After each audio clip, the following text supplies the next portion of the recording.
Hello, everyone, and welcome to the first ever inaugural episode for Critical Fail Season 2, where I bring in a bunch of my friends and people in the TTRPG space to talk about what excites them or things they find interesting. Today, for our first guest for Season 2, we have Dominic Quadrini. Say hi, Dom. What's up? All right, so thank you so much for joining me. This is the questions that we're going to do to start everything off. But how did you first get into D and How did D? I first get into D&D? Well, let's see, it was about 6 years ago. Local legend, if you want to call him that, around our school, Joe Bustamante. He was running D&D for Thomas and Jake, two other friends of mine. And I kind of like poo-pooed D&D. I thought it was like some weird nerd thing, and which is ironic considering I'm a weird nerd. There was a lockdown for like an intense thunderstorm on campus. So we were all in band together, and they just started talking about their D&D campaign, and I piqued my interest. Later that week, decided to just give it a shot, joined a campaign with Joe, and the rest is history. Joe was one of those like legendary first-time DMs at our school. He got so many people into D&D. He was honestly like one of those really good first-time DMs. Oh yeah. No, Thomas and Jake still marvel about that. They had an evil campaign, Yes. right? Like a villainous campaign with just the two of them and Joe, and which lasted like 3 years. And they said it was like one of the best, D&D experiences they'd ever had. Yeah, So, actually, that was one of the episodes last season was all about them talking about that evil campaign, that legendary like oh yeah. 3 year long evil campaign, just them talking about everything that went along Hmm. with it. And just, I mean, hearing all the stories from that was just something phenomenal. But kind of jumping into our main topic today, that the thing that you want to talk about prepping a campaign as a DM and what goes into that. Can you kind of Yeah, like give a little intro of like kind of just like general stuff that you find interesting when it comes and goes into like prepping a campaign. what was really interesting about it, I just sort of had to jump right into it. Kind of going not going blind, but it was a really hard step for me to make, just from someone who very casually played. Like I wasn't even in a campaign for a while and played D&D often. I was just like, oh, you know what? I've been thinking a lot about a story and about a world that I want to build. May as well just try my hand at DMing it. As with most things, I went super in depth to world building and everything. And because it was my first campaign, I wanted to write everything down. I have culture notes, right? I have history, like between two different eras. I have the setting. I have a map all planned out. Like I've got all of this stuff, the political interactions between them. So I've got most of everything pre-built for at least the first meeting, like setting up the world. And I'm talking to Thomas. Thomas is actually if not like the main player in this campaign. And I was showing him not my actual notes, but I was telling him what I had done to prepare, like in terms of, setting and culture and stuff like that. And sent him like the briefing for that. I had like a freaking essay for the whole the everything in the campaign, whether it was the culture of the world or the very early history or the setting or the geography. I had it all detailed on like a Word document, and he starts reading it and he's like, "You kind of went overboard. I just sort of think of something and get right into it." And I'm like, "Well, this is my first one, and I don't know if I'm comfortable doing that because I don't want to be the DM who's like sitting there scrambling. I didn't want to be that guy." So yeah, I built the world and everything. Put it all in Notes app, got some people to join. And that was it from Mhm. there. The first meeting was I don't want to say tough, but it was a whole new like perspective shift. Oh, totally. Whenever you're a first whenever you're a first time GM, like always like, and this is something I've seen with a lot of first time GMs, they usually kind of go in like to almost over preparing. Like I've Mhm. seen someone's like first time running a game, their notes for it, and they basically plan out like every single like dialogue a character's gonna say, and like there's that like I didn't go Oh, that deep. totally. I was mostly just it was mostly just cultural history and like structure, and mostly for me to be able to just go back and reference it. And I also think that that's also kind of something important to have when you're DMing for the first time, like knowing the world you're going to be DMing, whether it's, like a pre-bought campaign setting, like if you're running Curse of Strahd, or like if you like your Cyberpunk the game that you're running right now, Mhm. like knowing the world that you're running it in is so vitally important, I feel like, when it comes to prepping something. Because I like I I believe it's like a Brennan Lee Mulligan quote or something where he says like plans are useless, but planning is essential. Brennan Lee Mulligan, of course, is one of my It sounds like something you'd yeah. say. He's like one of my full-time DMing inspirations. Like, He's my full-time DMer, in my opinion. He's just everything that I would want as a DM or would want to emulate as a DM or in a campaign in every aspect. oh, He's my go-to. absolutely. He just does like tone and setting so well. For instance, like night and day watching Crown of Candy versus watching Starstruck. Like those two. My two favorite campaigns that he's run. It's crazy. Yeah, it's really interesting to see that versatility. Yeah. So when it comes to like starting a campaign, like what is like some of your major inspirations when it comes to like for your Cyberpunk campaign and like the upcoming Forest campaign like that you're talking Mhm. about? Like if Yeah. we want to like use your Forest campaign as the basis, like what are some of the major inspirations that you go to when you DM? So the biggest thing that I can say about that, when I want to start a campaign, it's almost like there are plenty of other comparisons you can draw to it, but I don't want to start a campaign just to start Hmm. one.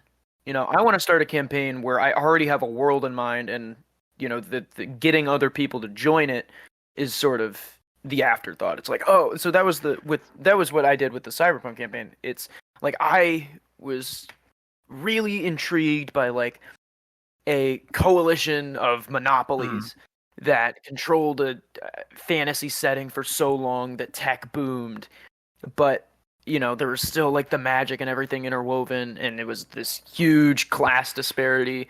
So it was something that I was already really Hmm. interested in, that I wanted to turn into a campaign and be like, oh, you know what, it could be fun if other people got involved in this. It wasn't like, oh, I want to start a campaign, let's try and think of something, you know. So, so you kind of like start from the setting first and like build the story around Yeah, that.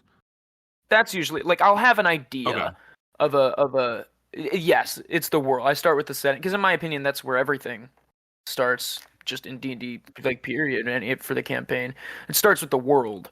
The narrative and the characters and the themes, those are all fun, but you are the author of a book for your players who will play the Mhm. characters in the book.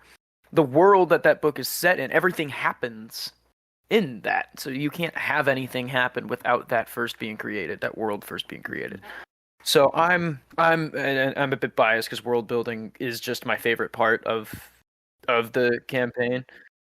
It's just it's so, which gets really fun with it is when a player will have a question or would want to do Yes. something that I didn't necessarily write in my notes or had thought of before. I completely understand that vibe. Like, I Yeah. love it when players ask me questions that I, as the DM, don't have the answer to, that momentarily, like, having to make things up during the session is Hmm. kind of one of my favorite things because Well, yeah. that's, in my opinion, the pure utmost creativity of being a DM.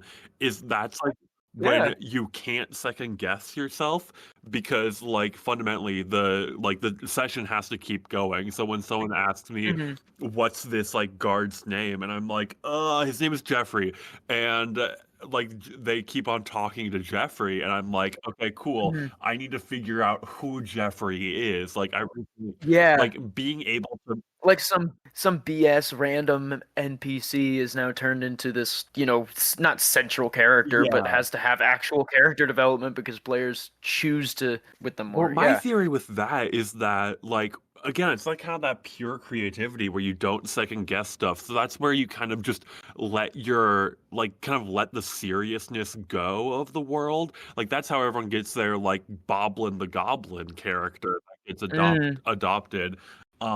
Like having to make that stuff up on the world and like knowing your world so you like can still do it in theme and being like, okay, well, It's like the truest test of how familiar are you with the world you made, and just being able to come up with that on the spot. The NPC names are one thing. There were plenty of times where players asked me questions about interactions in the world. They're like, oh, what does public transportation hmm, look like?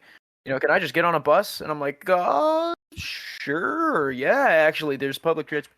Something I just didn't really think of yeah. before, where it's just like, and that ends up being like a whole session of them traveling through Mhm. an underground subway tunnel, and so I have to come up with all of this, and it's just a test of how much I'm able to connect like that subway Mhm. tunnel with the rest of my world, and how everything in it has to make sense, but it's a lot easier to do so because I'm the one who made it. So Yeah, and like that's like if you know the kind of vibe you're going for, then you can easily connect it. Like it's that thing of like knowing Mhm. your world enough to be able to like trust yourself to randomly make stuff up on the fly. But like kind of when it comes to like the process, I know like you say like out of the like process of world building, like the whole campaign world building is if your favorite process.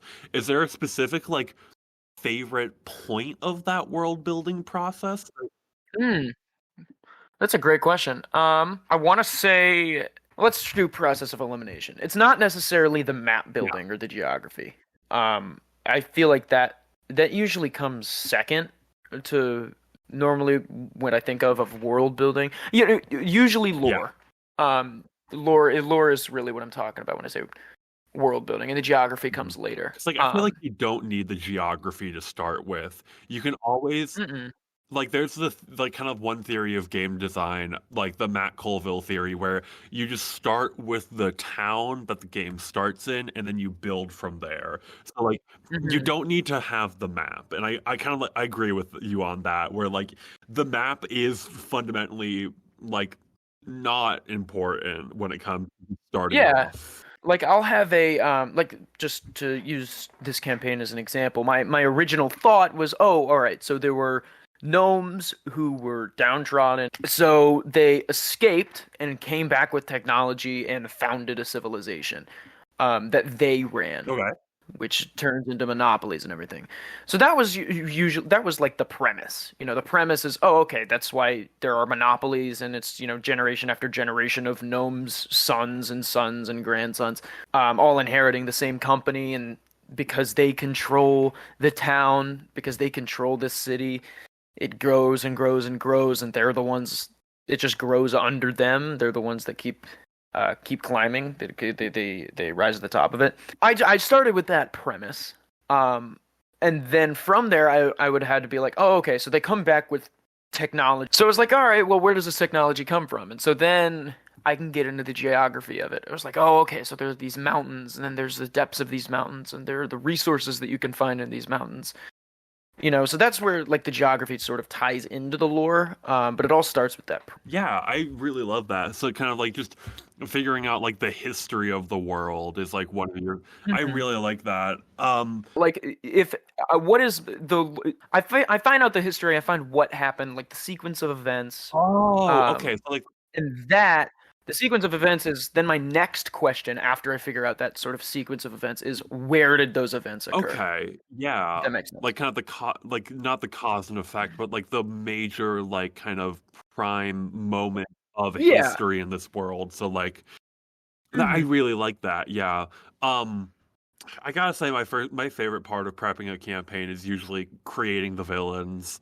I Oh yeah. I think that creating the villains of a story is one of the most important parts of it because the villain is you theme heavy DM. Like Hmm. I kind of very much like got that from Brennan Lee Mulligan, and I love to play with the genres and themes. So Hmm. specifically with the campaign I'm running right now, it's very much like a wilderness survival, like off the grid kind of game. And so one of my Hmm. main villains is a necromancer who basically represents like the society outside of the wilderness. And so someone who is Hmm. very like off the edge and lives like kind of in that opposite world, creating that kind of like divide of these sorts of things, kind of creating villains that basically kind of represent the theme of the story that you're trying to go to is something that's really Hmm. important for me because of course like guessing like the villains of your cyberpunk campaign are the massive corporations. Yeah, well, the interesting part about it is that yeah, I start with those. Those are, of course, like those are the main. Like, there are five main villains for the five main, corporations. But those aren't really the what I find so important about building that like narrative, that political narrative actually that spawns from the events and the premise of the Mhm. campaign.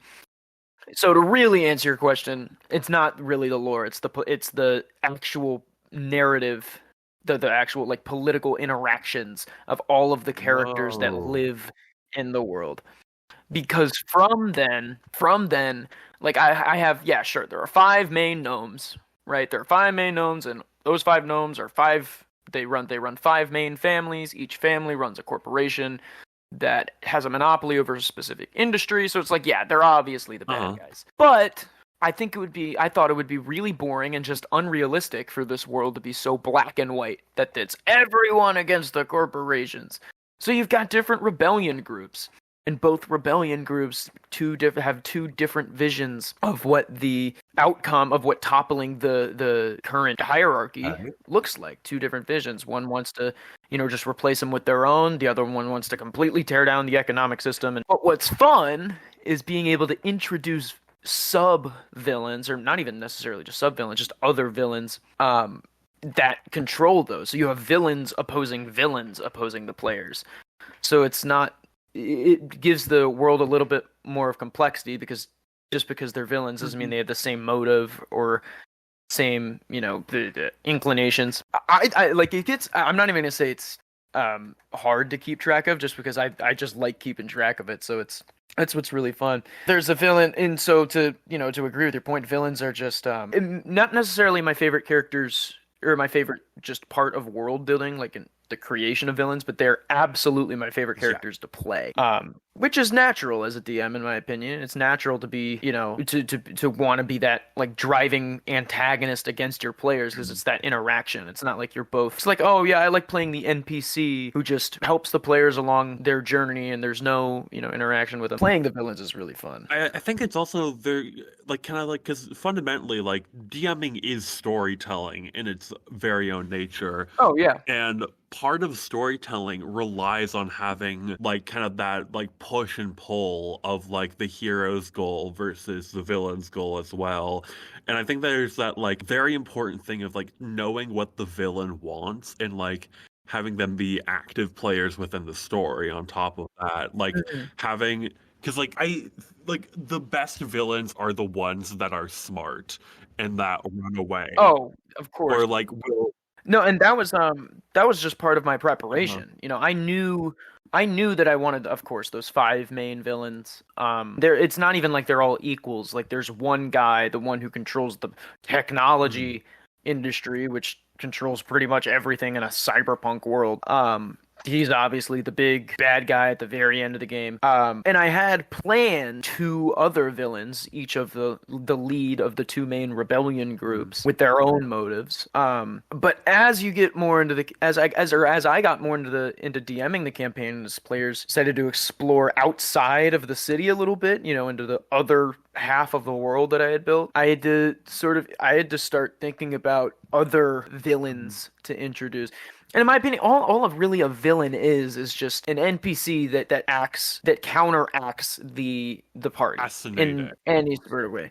Like it's not necessarily, oh, they're the bad guys, right? It's just they're the guys that you have to they are doing something that doesn't necessarily line up with your Yeah. interests. Like there's the BBEG, like, the one that like the whole campaign is focused around. Like that's who your final boss fight's gonna be against. But also like there's so many other minor antagonistic forces. Like a 1/3 of the entire rule book is the monster manual. So like fundamentally the game is about like rolling dice and killing things, and so having like building in that stuff. But also there was something that you said that I really agree with, that as much as you plan, you always have to be ready for your players to completely bypass what you have prepared and that you do not have within the world. And so you have to kind of like half of DMing is just making shit up in between sessions to try and Oh, of course. get.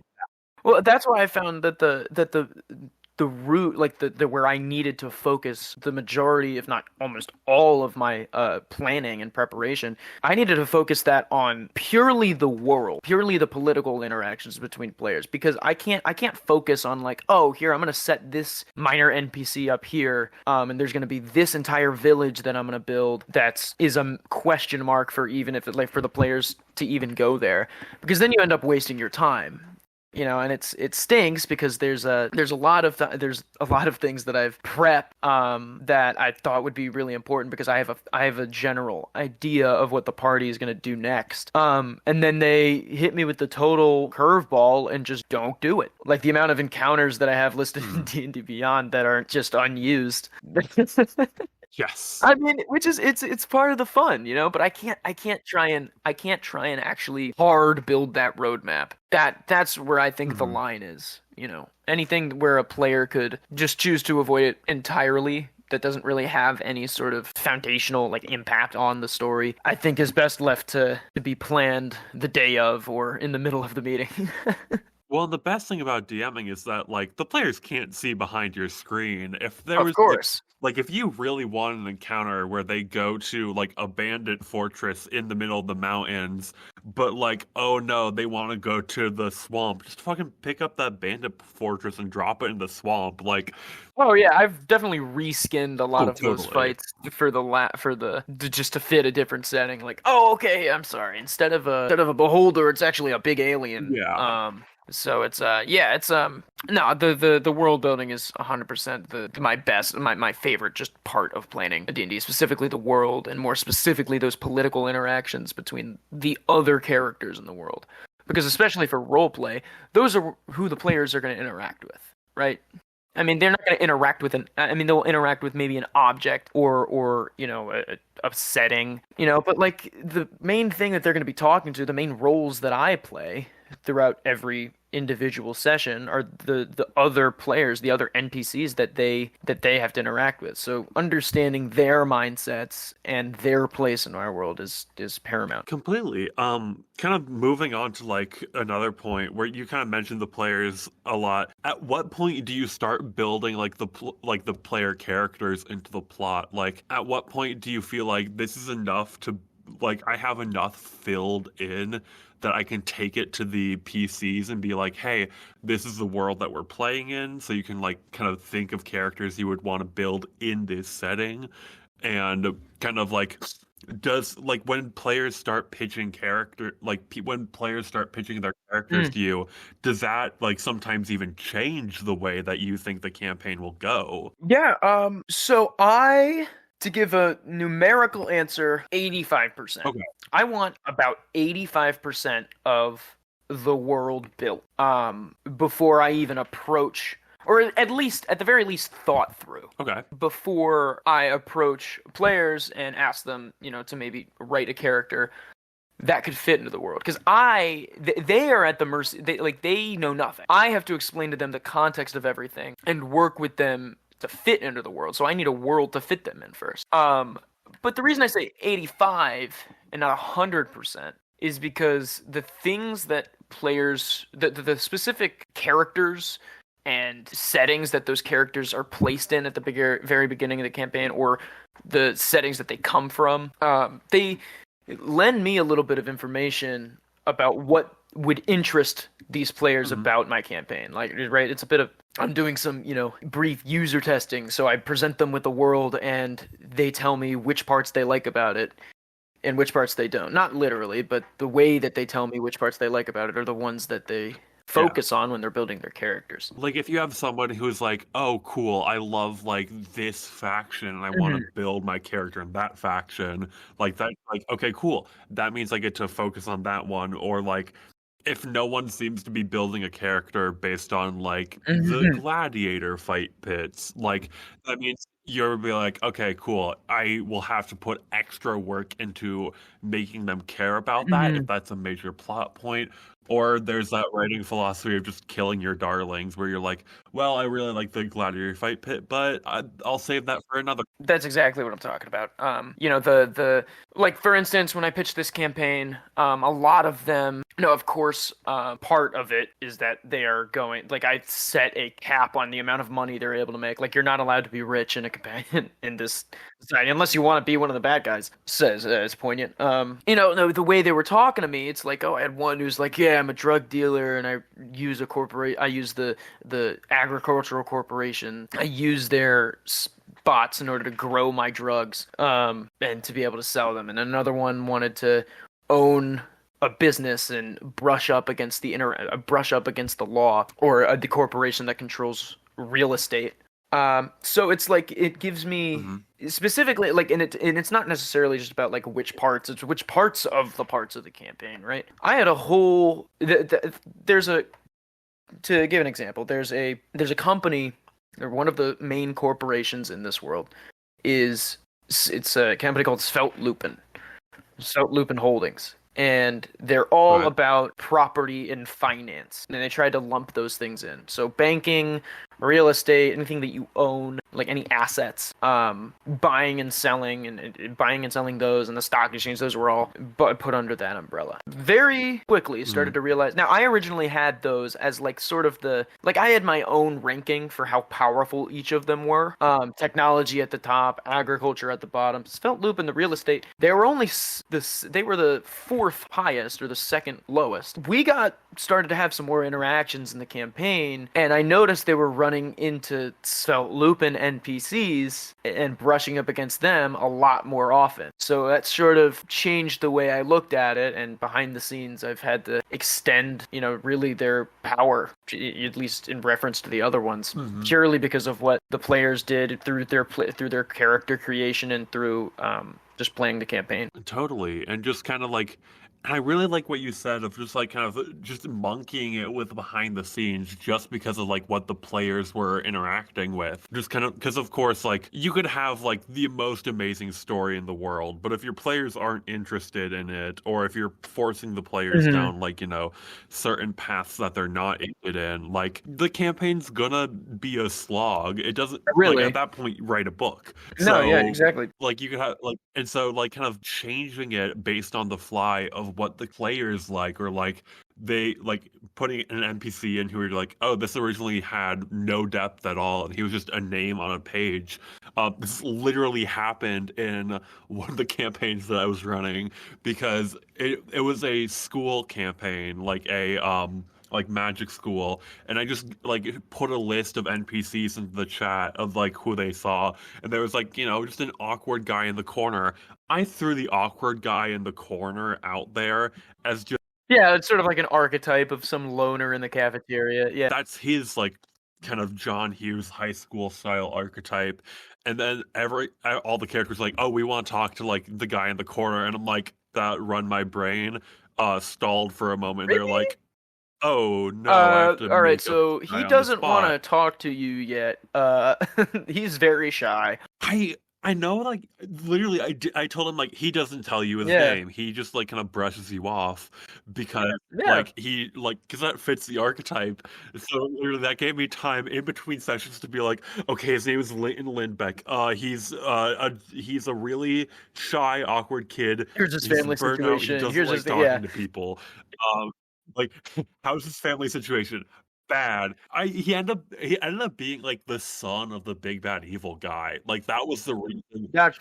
Well, funny. that was the reason why he was like so lonely because that he like was sent to be, spy on the school Mm. for the big bad evil guy. So that's the reason I'm like I just came up with that. I'm like, honestly, that is a really good plot hook. And because the players kept on interacting with him, they slowly like Yeah. got him to join the good side. So like those momentarily like bit NPCs like are just creating stuff on the spot is honestly based on player interest is something that for like, the audience, if you're looking for like prepping campaign as a DM, like that is one of the best pieces of this advice that I can give you is focus on what Mhm. the players are interested in. And like if in like just like kind of reskin stuff to Well, might that is possibly the most be, important, like the reskinning. For my like for that, sort of hierarchical chain in, Svelte Lupin not necessarily being the second weakest, but actually the second strongest. I didn't have to fundamentally change anything about the lore. I didn't have to throw anything out really. I just had to extend their reach, maybe give them more interactions with the players, allow them more yeah. opportunities to discover, or to dig deeper. So it wasn't.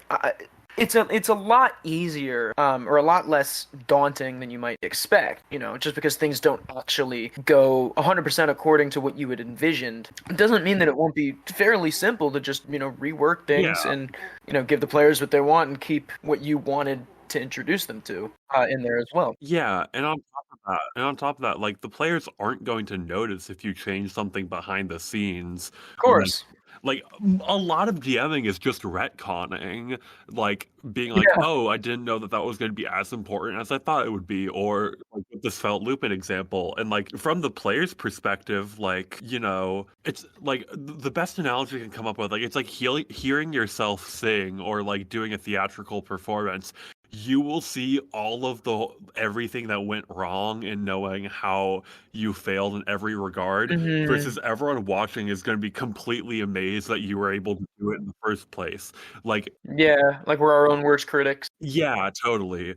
And like it's like that thing of like, with the Svelte Lupin example, like to the players, Svelte Lupin probably already felt like it was one of the more like Yeah, I didn't tell them that sort of power dynamic. So I do want to move on to another thing I wanted to talk about: combat encounters. Combat was the single. Now I'm normally a role play guy. Like that's just what I like about D&D. The politics and the talking a bit. My favorite class to play is a bard. That's just me. the very social heavy stuff is what you focus on, I bet. Yeah, so again, the NPC interactions and the Mhm. political structure of those characters, that's my favorite part to plan in a campaign. So that's normally what I'm about. Combat is the other side of D&D. That's the other half of it. So, especially as a first-time DM, try not being afraid to start a Mhm. combat to build a combat encounter and wondering whether or not it was too strong and they were going to get Mhm. obliterated, or if it was too weak, having that sort of frame of reference, that was the hardest part in my opinion. That is just the combat encounters, because again, I hadn't played a bunch of D&D.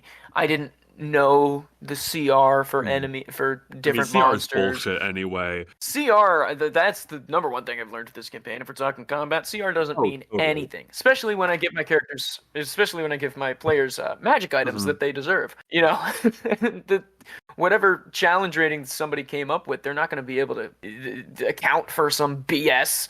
You take half damage from bludgeoning, piercing, and slashing for either. Yeah. It's like they're not going to be able to account for that. So I have to. That just only comes through experience. And so the first combat encounter I did was very minor. And Mhm. I used that as a sort of, I don't want to say a jumping off point, but I used that as my frame of reference for all of these other combat encounters. So I'll see how fast do they just obliterate these two NPCs immediately in turn one, or do they struggle and struggle and struggle and struggle? So it was just a learning process. So like the next combat encounter I did, and the first combat encounter I had with them, they were sneaking into some sort of like the main capital portion of the city, and encountered two guards, like two security guards, and had to take them out. Mhm. Obliterated them two turns. I don't even know if it was that. And I was like, oh, okay. All right. Time to make combat encounters a little bit harder. Yeah. And so it was just learning. And again, that also comes with, I think that's something you need to do at least a little bit with every campaign, just because your party makeup is different. You know, you don't know how these players are gonna, what their combination of their abilities and stuff, how they're gonna be able to, or how fast or easily they're gonna be able to take on whatever you throw at them. That's something that I felt too, honestly, because the new campaign that I'm running, the caravan one, I fully started at level 1 to kind of give my players the old, like, classic AD&D feel. And, like, when I've been building encounters, I'm looking at, like, the stuff, like, the damage, like, I'm like, oh, this monster looks really cool. And then I look at its attacks, and, like, I'm playing with level 1 characters. Fundamentally, this says it's an easy encounter. This thing does, like, 2d6 plus 5 damage on a hit. Yeah. My For player, a level 1 character, yeah, like, come on. like, it fundamentally, by CR, this is an easy encounter. And, like, kind of just knowing your, like, I think it's honestly one of the best things to just kind of write down your player's armor class, HP, and, like, saving throws beforehand. 100%. Just so, one, combat goes way quicker, but two, so everything, like, you know if something is going to be a challenge, so you can cross-reference it with, like, you know, your players' like character sheets, and you're like, okay, cool. Am I building this like if I'm building like a final fight that's supposed to be like, you know, a red dragon, like, oh, most of these guys have fire resistance. Like, I made the Oh my gosh, I have screwed myself on so many combat encounters with NPCs that I've helped them with. There was some like Goliath that it was just 2 characters, one of which was an NPC. It was a solo session for one of my players. Just learning to be a rogue, you know, just that they were like a bard who had just multi-classed into a rogue, you know. So they were fighting this thing, and they got an NPC along with them. I built this NPC way too well. They were a samurai fighter, but they focused on bows. Okay. And I gave him sharpshooter. And they had 3 attacks because they're a fighter. Sharpshooter, all of them. Her mod was outstanding. Hit this guy 3 times, crit on one of them, did 70 damage on the first turn to an enemy with 114 health.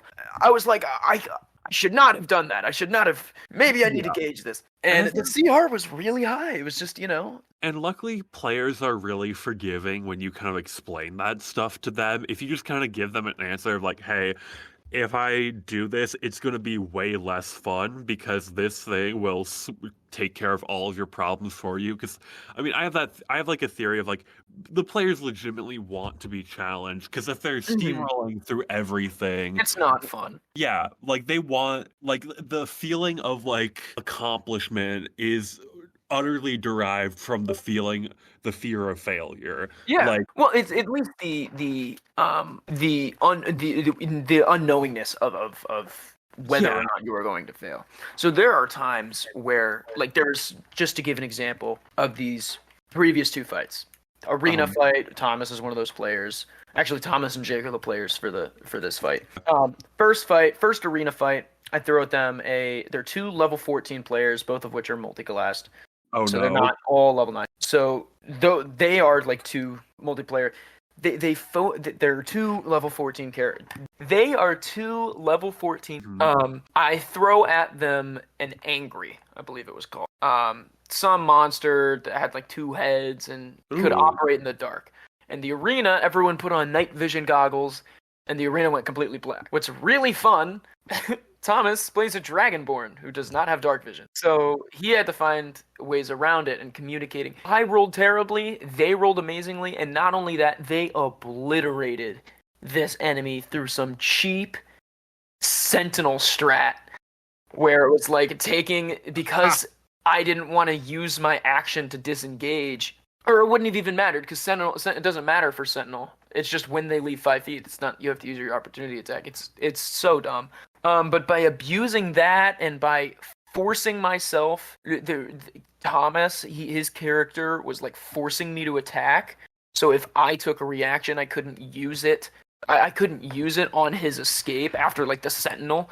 You know, it was some BS, and they just creamed this enemy. And that was really fun for them because sure they steamrolled it, but that very easily could have been a not so fun fight where if they just, where it would have been a lot more challenging. But they had a good strategy and it paid off and they felt really good about it. And like it's that kind of feeling of like, oh cool, this could have been awful, but we did that so well.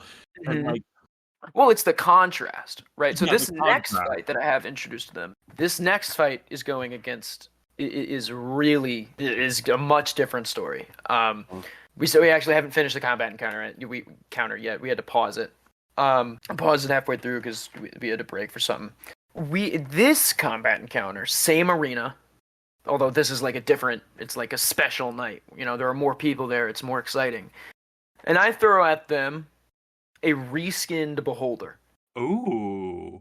Not only that, I also throw two of like the mini beholders, like the beholder zombies, I think they're called. Oh, the beholder zombies, yeah. Mm-hmm. They're fighting. I don't know if they figured this out. I don't think they have. But as two level 14 characters, they are fighting a beholder and two beholder zombies. Now again, they do have some heavy magic items. Yeah.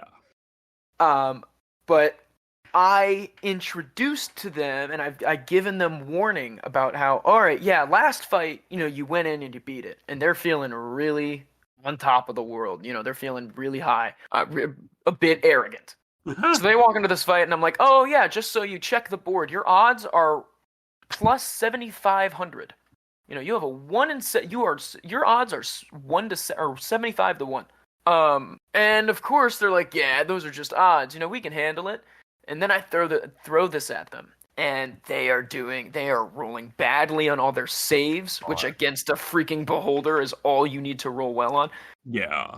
Like they're getting beamed left and right. They're frightened. They're under every different condition, and they start struggling. And they're really, really trying to get it together because they are both like the one barbarian character who's supposed to take half damage from all piercing attacks. These things can't do much damage through just piercing attacks to a barbarian.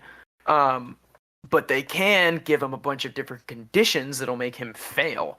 And take auto crit damage. Like there's one where he's unconscious. Asleep, so he like some kind of incapacitation beam. Oh yeah, there was one. He got struck with sleep and petrification, which I actually had to modify because the way the turn order worked, it was literally a death sentence. Yeah. Just on random chance. So I was like, I did not want the fight to go like this. Of course, I didn't tell him that. But no. So it's like this is a fight again, same arena, same sort of atmosphere. This is a fight that the mood is completely different to the previous. So steamrolling an enemy, this is a very long-winded way to say that steamrolling an enemy can be fun if there's a contrast. Yeah. You need to have highs and you need to have lows. But if they're steamrolling every single enemy one after one, then it's just not fun. Because then it's just like, why am I even building my character? I can just float through this, and I'm spending way too much brain energy to just to focus on something that I can just obliterate. Is there any like last things you want to say on the subject of prepping a campaign as a DM? Well, particularly in the context of being your first, of being like, if this is your first campaign, sort of like the general synopsis, plan your world first, like the setting, the culture, the politics. It's perfectly fine to go overboard with planning. It's a little bit less fine to go underboard, but it is perfectly fine to go overboard and not use a bunch of stuff on meeting one. Because who knows, that stuff can come up later throughout the campaign, or you can reskin that stuff for later throughout the campaign. Don't be afraid to over-prepare. Now, don't feel the need to over-prepare, but, just because you make something and it doesn't end up working out when your players are building their characters, just because it doesn't work out doesn't mean you can't reskin it to something else. So not being afraid to world build, not being afraid to change stuff behind the scenes, it's a fun process. And it can be very daunting, but just diving into it head first, in my opinion, has been really the only way that I've been able to grow and be more comfortable as a DM. Phenomenal. Question: do you have a D20 on you? I it's actually on the table that I cannot reach from Oh me. no. So if you give me 4 seconds, I will be Yeah. right back. A few moments later. All right. Yeah, I've got a D20 from my set that I have specifically for DMing the campaign that I've been talking about. Go ahead and roll me a d20 with advantage. So this is going to be a segment called the D20 question, where I have a list of 20 questions, and based on the 2 rolls, we'll choose whichever one that Dom likes more, and we'll both give our answer to it. All right. First is a nat 2. Okay. Second is an 11. Okay, so most embarrassing D&D story or favorite subclass? I don't know if I can think of any embarrassing D&D stories off of the top of my head. Oh, you know what? How about this? Let's go with embarrassing D&D story. My players, this is in the campaign that I've been talking about. My players just disrupted a power supply for the biggest corporation, the technology corporation. Found out a bunch of lore important stuff. Found out that these guys had pretty much a near infinite power source that is able to power their entire facility. You know, there's lore connections to it. Huge ordeal. Really hard encounter. It was a series of 3 encounters to get through the whole thing. Like there was a whole process. A lot of stuff happened, and they're escaping, and they are able to reconvene. They find out some other information, but the next day comes. I ask them what's on the agenda for them, you know, because they have sort of a day to do something before they need to regroup that night and head out on to go to like some common goal. Come back, they reconvene. One of the characters goes back to his business that he owns. It's a small business. It's like a bar. It's like a nightclub. Mm-hmm. And part of his character is that he's so smart. His intelligence is really high. He's so smart that he's been able to find every single loophole that he can with the tax code or the real estate code for everything. And so he's able to make the absolute most money he can while still technically being within the lines of Spell Loop. And so it's an interesting dynamic. Well, he heads back, does some stuff, checks on his business, and he asks me a question. He goes, "Oh, what's on the news?" I was thinking about it. I was like, well, you know what? Let's check. You know, it makes sense. You know, if they just blew up a power supply and massacred a bunch of people, you know, massacred a bunch of bad guys, but you know, if they run in and do some crazy laborious stuff and then come out to one of the biggest companies, sure, there might be some news footage. I go, here's what I'll do. I'm gonna roll a D100. All right, I'm gonna roll a D100. Whatever I get for this D100 is going to be the percentage of the information that is leaked to the media. Basically, the however much which of the enemies you killed, or how many enemies you killed, you know, what exactly was going on behind the scenes, what the power supply was, like, right? So I was gonna come up with like some vague explanation, regardless of what percentage they got. Like, roll a D100, 90 plus 10 is 100. I got a 100 on a D100. They lost their minds, and I had to sit there and explain to them, sort of out of session, like, I don't know what to do. I have everything about your uncovering, about your uncovery mission for this giant corporation, about the power supply that they've kept hidden from the public, about, you know, the just the inner workings of all of this lore. I had to sit there and tell them 100% of what you guys did is on the news right now. Somehow it got. So I have had to go back and a lot of, I don't want to say reworking, but just a lot of thought processes about what happens. What is the entirety of this like tens? There are tens of millions, if not hundreds of millions of people inside of this city. Hundreds of millions of people in the city. And how do they all react to this giant terrorist attack that exposed all of this information? So I've had to come up with like different rebellion groups that have formed, like all of these different copycats try and pop up. Some people, you know, are anti-revolutionary. Some people are. It's this really interesting, you know, dynamic now, because previously you felt that everyone was united. on the same front. Oh, screw the gnomes, they're bad, that kind of thing. But now it's like, because it's so much realer, because a terrorist attack that exposed all this information, 100% of that information is on the news, available to everybody. It's like I've had to go back and reconfigure half, if not 80% of all of the political interactions that I'm going to have throughout this campaign. That's always like the most dangerous thing, is trusting a die roll. Oh my gosh.